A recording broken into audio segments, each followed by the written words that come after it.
नमस्कार प्यारे साथियों, आप सभी का स्वागत है आपके ही अपने YouTube चैनल जीके वाटिका पर। आप लोगों ने तो थंबनेल देखा ही होगा। आज हम लोग बहुत ही इम्पोर्टेंट प्रीवियस ईयर क्वेश्चन करने वाले हैं जो आपके एसएससी जीडी एग्ज़ाम के पिछले वर्ष पूछे गए थे। क्योंकि आपको पता है कि एसएससी जीडी की न्यू वैकेंसी आ चुकी है। इसमें कुल पदों की संख्या 24,369 पोस्ट है। ठीक है, तो हम लोग इनके पिछले ईयर के प्रीवियस ईयर को हम लोग अच्छे तरीके से करेंगे। क्या क्वेश्चन का लेवल क्या था और उसी के आधार पर इस बार हम लोग क्वेश्चन को तैयार करेंगे। तो ये बहुत ही इम्पोर्टेंट एमसीक्यू रहेगा, है ना। तो चलिए हम लोग इस एमसीक्यू को देखते हैं और आगे की ओर बढ़ते हैं। चलिए आपका ये पहला प्रश्न देखिए क्या है। पहला प्रश्न आपका है पेशावर और पंजाब पर विजय पाने के लिए गजनी के महमूद ने किसे पराजित किया था। तो इसका राइट आंसर देखिए क्या होगा सर। देखिए पेशावर और पंजाब का शासक उस समय कौन हुआ करता था। एक शासक हिंदू शासक जयचंद। कौन हुआ करता था। एक हिंदू शासक जयचंद था जो पेशावर और पंजाब पर अधिकार करता था, जो शासन वहाँ चलाता था। ठीक है, और इसी को क्या हुआ, महमूद ने इसी को क्या किया था, इसी को पराजित किया। ये एक कैसा शासक था, तो ये एक हिंदू शासक था। कैसा शासक था, यह एक हिंदू शासक था। तो इसका राइट आंसर होगा हिंदू शाही। क्या होगा, ऑप्शन डी, हिंदू शाही शासक था। कौन, जयचंद, जिन्हें पेशावर और पंजाब पर विजय पाने के लिए महमूद ने हराया था, पराजित किया था। ठीक है, चलिए हम लोग अगले प्रश्न को देखते हैं। ये आपका अगला प्रश्न है। देखिए अगला प्रश्न क्या है। सभापति द्वारा सदन को स्थगित करने की घोषणा करने के बाद भारत का राष्ट्रपति सत्र के लिए अधिसूचना जारी करता है। तो सबसे पहली बात कि सभापति किसे कहते हैं। देखिए सभापति का मतलब होता है, सभापति हम लोग उपराष्ट्रपति को कहते हैं। किसको कहते हैं, उपराष्ट्रपति को ही हम लोग सभापति कहते हैं। और इसको स्थगित करने की घोषणा के बाद भारत का राष्ट्रपति के सत्र की अधिसूचना जारी करता है, इसे क्या कहा जाता है। तो इसको हम लोग ऑप्शन, इसका राइट आंसर होगा ऑप्शन बी। इसको क्या कहेंगे, सत्रावसान। क्या कहेंगे, सत्रावसान इसको कहा जाता है। चलिए हम लोग अगले प्रश्न की ओर बढ़ते हैं। ये आपका अगला प्रश्न है। देखिए अगला प्रश्न क्या है। राज्य में संवैधानिक तंत्र की विफलता। फिर से क्वेश्चन को आप देखेंगे। राज्य में संवैधानिक तंत्र की विफलता के आधार पर किस तरह आपातकाल की घोषणा की जा सकती है। देखिए आपातकाल का मतलब होता है इमरजेंसी। क्या होता है, इमरजेंसी। देखिए आपातकाल जो होता है ना, यह 3 प्रकार का होता है। कितने प्रकार का, आपातकाल 3 प्रकार का होता है। पहला अगर बात करें तो होता है राष्ट्रीय आपातकाल। याद रखिएगा आप, पहला क्या होता है, राष्ट्रीय आपातकाल। दूसरा क्या होता है, ये होता है सर आपका वित्तीय। क्या होता है, वित्तीय आपातकाल। पहला राष्ट्रीय आपातकाल, दूसरा वित्तीय आपातकाल, और तीसरा को हम लोग राज्य आपातकाल या राष्ट्रपति शासन, राज्य आपातकाल या राष्ट्रपति शासन भी कहते हैं। ठीक है, ये आपातकाल कब लागू होता है सर, तो ये सबसे पहले आपको जानकारी होनी चाहिए। अगर बात करें राष्ट्रीय आपातकाल कब लागू होता है, ठीक है, राष्ट्रीय आपातकाल कब लागू होता है, तो राष्ट्रीय आपातकाल कब लागू होता है, तो हम लोग पहले इसको समझेंगे कि राष्ट्रीय आपातकाल कब लागू होगा। देखिए राष्ट्रीय आपातकाल तभी लागू होता है जब हमारे देश पर कोई बाहरी देश आक्रमण करे। जब हमारे देश पर कोई बाहरी देश आक्रमण करे तभी राष्ट्रीय आपातकाल लागू होता है। ठीक है, अगर वित्तीय आपातकाल की हम बात करें कि वित्तीय आपातकाल कब लागू होता है, तो जब हमारी, ध्यान से आप सुनेंगे, जब हमारी देश की अर्थव्यवस्था कमज़ोर हो जाती है और सरकार देश को चलाने में असमर्थ और सक्षम हो जाते हैं, तब हमारे देश में वित्तीय आपातकाल लागू होता है। अगर राज्य आपातकाल या राष्ट्रपति शासन की बात करें तो अगर कोई भी राज्य संविधान के अनुकूल कार्य ना करे तब राज्य में राष्ट्रपति शासन अर्थात राज्य आपातकाल लागू होता है। तो यहाँ राज्यों की बात कर रहा है क्वेश्चन, देखिए राज्य की बात कर रहा है तो राज्य में क्या होगा, राज्य आपातकाल। तो इसका राइट आंसर क्या होगा, ऑप्शन बी राज्य आपातकाल। अगर पूछा जाए कि बताइए राष्ट्रपति आपातकाल का वर्णन किस अनुच्छेद में है, अनुच्छेद पूछे तो राष्ट्रीय आपातकाल 352, याद रखिएगा राष्ट्रपति आपातकाल 352, वित्तीय आपातकाल 360, अनुच्छेद 360, और राष्ट्रपति शासन या राज्य आपातकाल का वर्णन 356, अनुच्छेद 356 में है।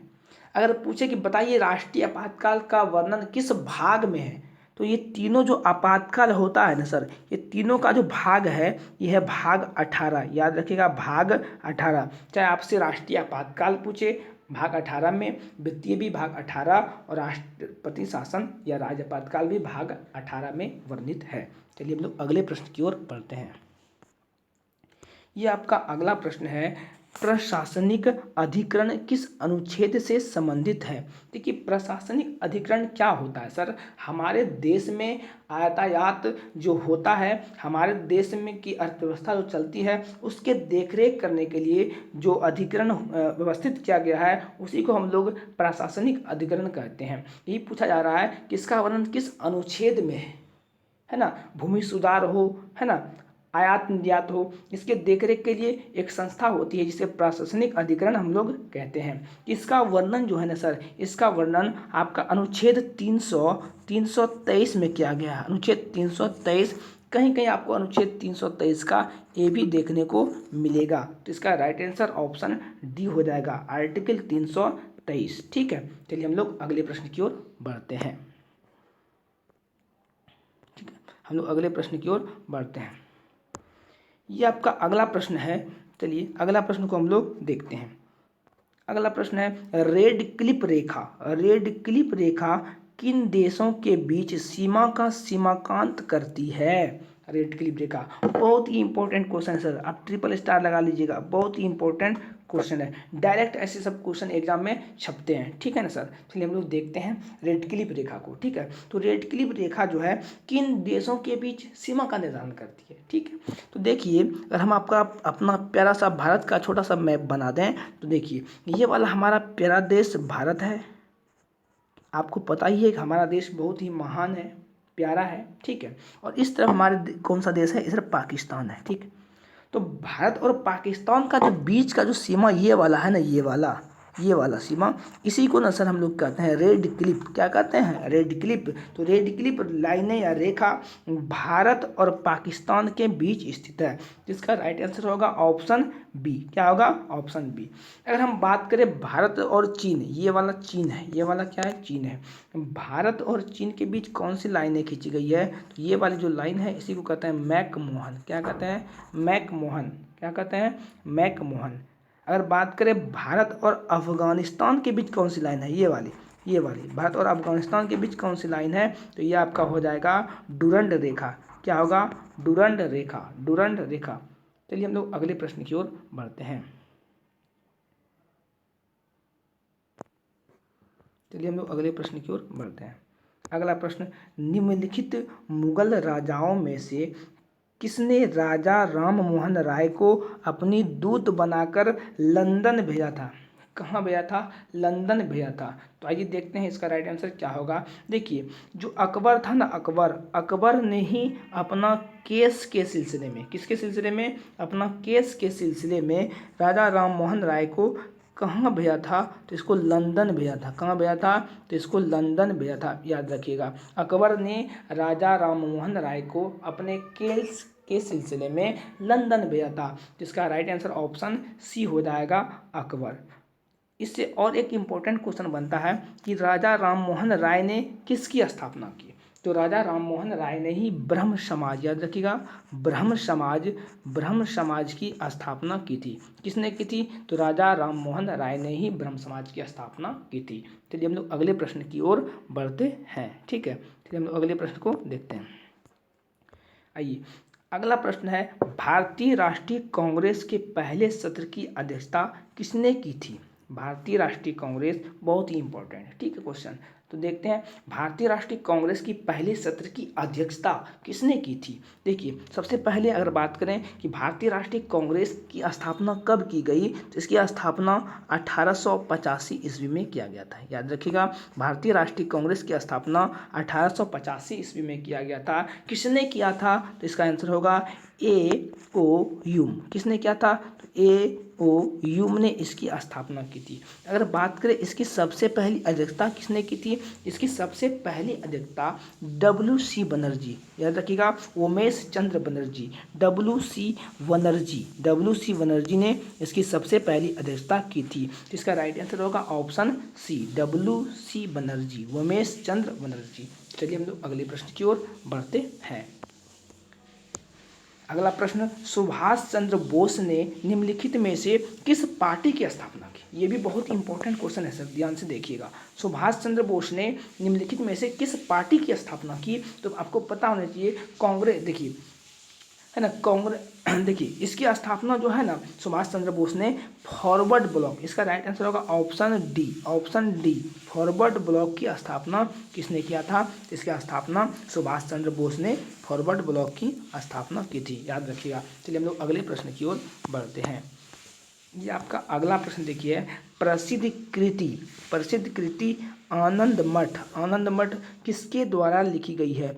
देखिए सर, ये आनंद मठ एक उपन्यास है। क्या? एक प्रसिद्ध उपन्यास है। क्या? एक प्रसिद्ध उपन्यास है।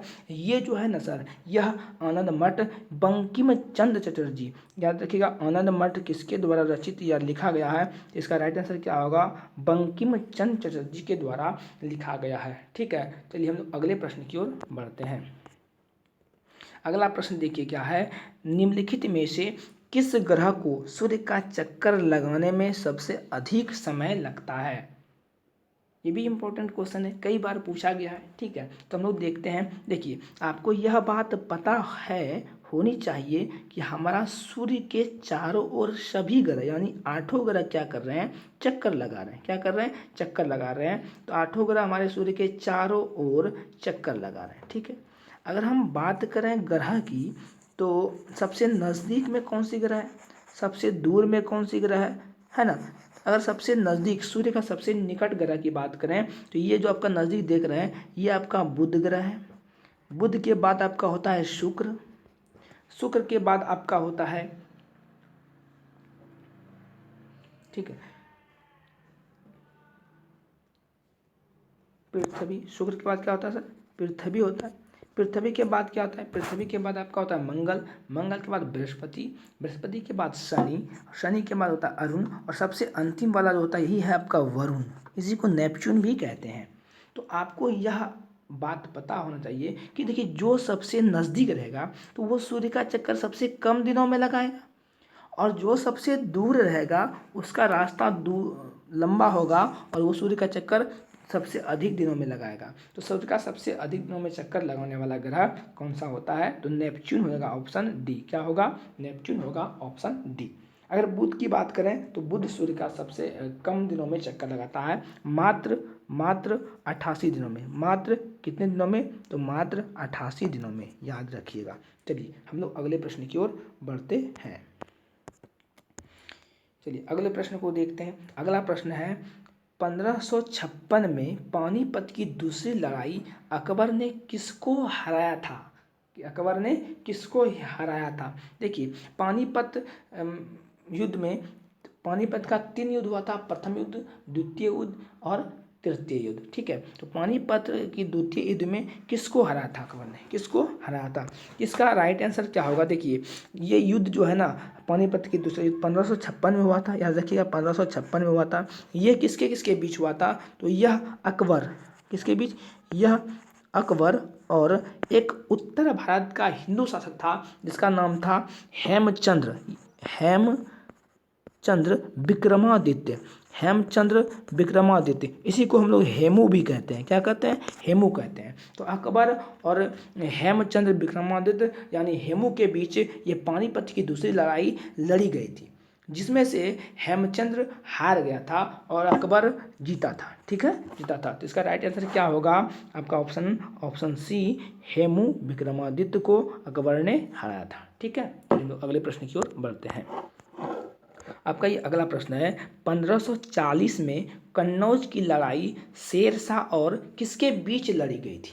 1540 ईस्वी में कन्नौज का जो युद्ध हुआ था किसके किसके बीच हुआ था? तो सबसे पहले हम आपको बता दें कि ये कन्नौज का युद्ध जो हुआ था यह मुगल बादशाह मुगल बादशाह हुमायूं और सूर्यवंश का संस्थापक शेरशाह, कौन सा?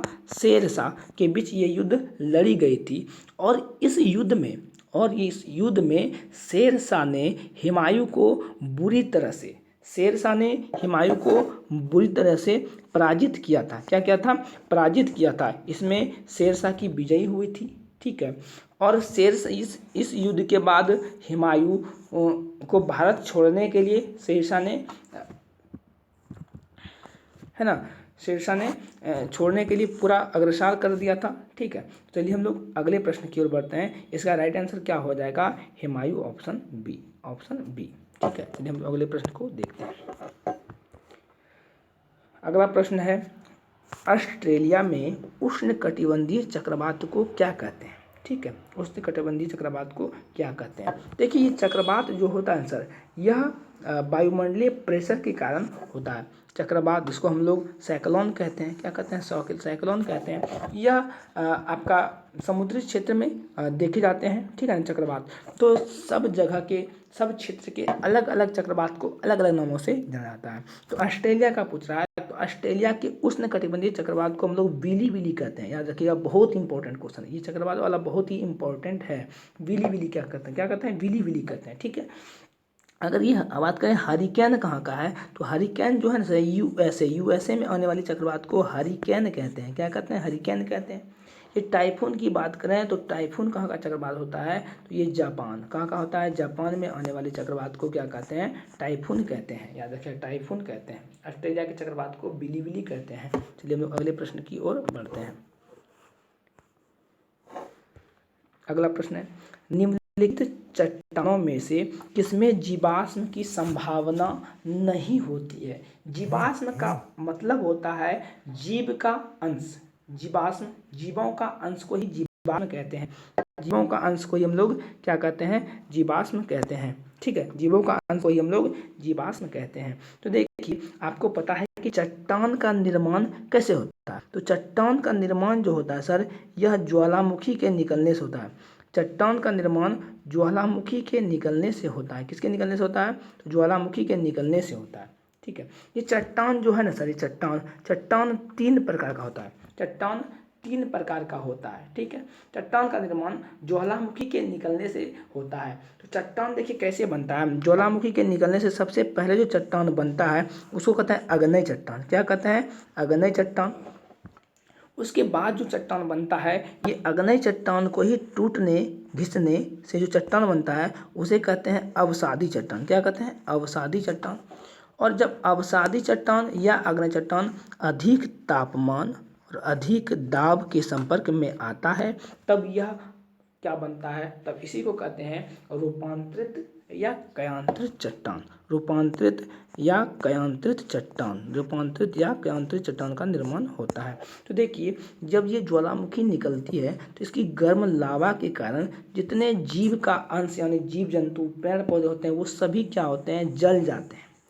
और जलने के बाद जो है इसमें क्या जीवाश्म जीव का अंश पाए जाएंगे? तो इसमें जीव का अंश नहीं पाए जाएंगे क्योंकि सब जल जाते हैं। इसीलिए आपका क्या होगा? ये जो है ग्रेनाइट जो है, ये उदाहरण किसका है? तो ये जो है अग्नेय चट्टान का उदाहरण है। तो ये क्या होगा? इसका राइट आंसर होगा ऑप्शन बी, ग्रेनाइट। क्या होगा? ग्रेनाइट। चलिए हम लोग अगले प्रश्न को देखते हैं। अगला प्रश्न, स्वदेशी बहिष्कार आंदोलन किससे संबंधित है? बहुत इंपॉर्टेंट क्वेश्चन है। स्वदेशी बहिष्कार, स्वदेशी का मतलब होता है दूसरे देश से आने वाली चीज़ें, जैसे सूती कपड़ा हो गया, क्या हो गया, जैसे सूती कपड़ा हो गया, यूरोप से नमक लाया जाता था, तो इसका बहिष्कार किया जाए ना, इसका बहिष्कार करने के लिए जो आंदोलन किया उसी की बात कर रहे हैं, ठीक है। तो इसकी जो आंदोलन का ये जो आंदोलन किया गया, ये बंगाल विभाजन 1905 के बंगाल विभाजन, है ना, 1905 के बंगाल विभाजन में किया गया था, लॉर्ड कर्जन के समय में। किसके समय में? लॉर्ड कर्जन के समय में स्वदेशी बहिष्कार किया गया था। याद रखिएगा, लॉर्ड कर्जन के समय में स्वदेशी बहिष्कार किया था। किसका सही आंसर क्या होगा? ऑप्शन बी, 1905 में बंगाल विभाजन के बाद। चलिए हम अगले प्रश्न की ओर बढ़ते हैं। अगला प्रश्न आपका है, देखिए अगला प्रश्न है, भारतीय संविधान में कौन सा भाग केंद्र शासित प्रदेश से संबंधित है? केंद्र शासित प्रदेश से संबंधित है, तो ये केंद्र शासित प्रदेश से संबंधित कौन सी भाग है? तो इसका राइट आंसर आपका क्या हो जाएगा? तो इसका राइट आंसर हो जाएगा आपका ऑप्शन सी, केंद्र शासित प्रदेश से भाग 8 संबंधित है। कौन सा संबंधित है? भाग 8 संबंधित है, ठीक है। अगर इसकी हम बात करें भाग 8 कि इसका वर्णन किस अनुच्छेद में है, ठीक है, इसका वर्णन किस अनुच्छेद में है, तो अनुच्छेद हो जाएगा आपका 239 से 242, 239 से 242 अनुच्छेद में किसका वर्णन है? तो केंद्र शासित प्रदेश का, और भाग 8। चलिए हम लोग अगले प्रश्न को देखते हैं। अगला प्रश्न है, भारत के मुख्य चुनाव आयुक्त का कार्यकाल के लिए होता है, मतलब इसका कार्यकाल कितने दिनों का होता है? कार्यकाल कितने दिनों का होता है? देखिए हमारे भारत देश के अंदर जितने भी चुनाव होते हैं सबको संचालित कौन करता है? तो भारत का मुख्य चुनाव आयोग इसका संचालन करता है, ठीक है। अगर हम बात करें भारतीय मुख्य चुनाव आयुक्त का वर्णन किस अनुच्छेद में है, इसका अनुच्छेद अगर बात करें तो इसका अनुच्छेद आपका हो जाएगा 324। क्या होगा? 324, बहुत ही इंपॉर्टेंट अनुच्छेद है, ध्यान में रखिएगा। 324 मुख्य चुनाव आयुक्त का अनुच्छेद 324 में है, ठीक है।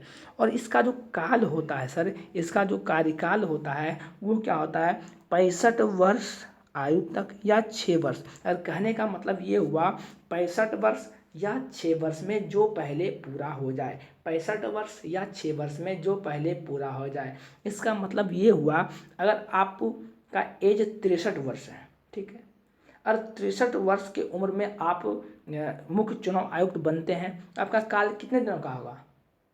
3 साल का होगा, क्योंकि 65 जैसे पूरा जाएगा आपको मतलब आपका कार्यकाल समाप्त हो जाएगा, ठीक है। तो आप देखिए यहाँ क्या पूरा गया आपका? यहाँ 65 वर्ष पूरा गया। या तो अगर आप अगर आप इसको और 50 वर्ष में जमा करते हैं, 50 साल में ज्वाइन करते हैं, है ना, या आते हैं इसमें, तो आपका क्या हो जाएगा? इसमें 50 से कितना होगा? 56 होगा, नहीं तो 65 वर्ष या 6 वर्ष में जो पहले पूरा हो जाए, ठीक है। अगर हम बात करें कि वर्तमान में मुख्य चुनाव आयुक्त कौन है तो होगा राजीव कुमार। कौन है? राजीव कुमार, याद रखिए राजीव कुमार, ठीक है। राजीव कुमार ये जो है ना आपका, ये जो है 15 मई, याद रखिएगा 15 मई 2022 को नियुक्त किया गया था, 15 मई 2022 को नियुक्त किया गया था। चलिए हम लोग अगले प्रश्न की ओर बढ़ते हैं। अगला प्रश्न है, एक निश्चित स्वरूप में व्यवस्थित तारों के समूह को क्या कहते हैं? देखिए यहाँ आगे में निश्चित स्वरूप, ध्यान से क्वेश्चन को समझिएगा। निश्चित स्वरूप में व्यवस्थित तारों के समूह को क्या कहते हैं, ठीक है। आपको पता होगा कि तारों के समूह को हम लोग आकाशगंगा कहते हैं, बट यहाँ बोल रहा है निश्चित एक समान आकृति में तारों के समूह को क्या कहते हैं, ठीक है। तो आपको पता है कि हमारा सौरमंडल में हमारे सूर्य के साथ साथ 8 ग्रह होते हैं। हमारे सूर्य के साथ साथ क्या होते हैं? 8 ग्रह होते हैं हमारे सौरमंडल में। और 8 ग्रह के ऊपर जो तारे के समूह होते हैं ना, जो व्यवस्थित तरीके से, क्रमबद्ध तरीके से, है ना, बना रहता है ना, तो उसको हम लोग कहते हैं नक्षत्र। क्या कहते हैं? नक्षत्र कहते हैं। इसकी संख्या जो है ना सर, इसकी संख्या 27 है। और इसके ऊपर जाइए आप, तो इसके ऊपर भी तारे को जो है ना निश्चित स्वरूप या व्यवस्थित तरीके से देखा जाता है, इसको हम लोग कहते हैं तारामंडल। क्या कहते हैं? तारामंडल। और तारामंडल के ऊपर ही आपका आकाशगंगा होता है। तो इसका राइट आंसर होगा आपका ऑप्शन बी, नक्षत्र, जो एक तारे का निश्चित व्यवस्थित रूप से बना हुआ रहता है। इसका राइट आंसर नक्षत्र हो जाएगा, ना कि आकाशगंगा। चलिए हम लोग अगले प्रश्न की ओर बढ़ते हैं। अगला प्रश्न है, दूर संचार के लिए वायुमंडल की कौन सी परत महत्वपूर्ण है? ठीक है, दूर संचार के लिए, सैटेलाइट के लिए हमारा वायुमंडल की कौन सी परत क्या है, महत्वपूर्ण है। ठीक है, अगर हम बात करें वायुमंडल की परतों की, तो वायुमंडल की कुछ 5 परतें होती हैं। कुल कितनी परतें? 5 परतें होती हैं। ठीक है, सबसे अगर निचली परत की बात करें, सबसे नीचे वाला परत की बात करें, तो ये जो होता है सर, इसको कहते हैं क्षोभ मंडल। क्या कहते हैं इसको कहते हैं क्षोभ मंडल। इसके ऊपर होता है समताप मंडल, इसके ऊपर मध्य मंडल, इसके ऊपर आयन मंडल, और इसके ऊपर बहिर्मंडल। ठीक है, ये क्षोभ मंडल ये सबसे निचला मंडल होता है। इसी में सभी मौसमी घटनाएं, जैसे वर्षा होना, आंधी आना, बिजली कड़कना, सभी मौसमी घटनाएं क्षोभ मंडल में घटित होती है। उसके बाद समताप मंडल का बात करें, तो समताप मंडल में आपका क्या होता है, यहाँ जो है वायुमंडल उड़ाए जाते हैं, ओजोन परतें पाई जाती है। मध्य मंडल, उसके बाद आपका आयन मंडल, आयन मंडल में आपका रेडियो तरंगें छोड़ी जाती है। ठीक है, और दूर संचार उपग्रह को भी छोड़ी जाती है। ठीक है, दूर संचार उपग्रह को भी छोड़ी जाती है आयन मंडल। ठीक है, अगर बात करें हम लोग बहिर्मंडल का, ये जो बाय नहीं होगा, यहाँ होगा बहिर्मंडल। ठीक है, बहिर्मंडल। ठीक है, तो बहिर्मंडल जो है उसमें भी दूर संचार उपग्रह छोड़े जाते हैं। तो दूर संचार बहिर्मंडल में भी छोड़े जाते हैं और आयन मंडल में भी छोड़े जाते हैं। तो इसका राइट आंसर होगा आपका ऑप्शन बी, बहिर्मंडल, एक्सोस्फीयर। ठीक है, चलिए हम लोग अगले प्रश्न की ओर बढ़ते हैं।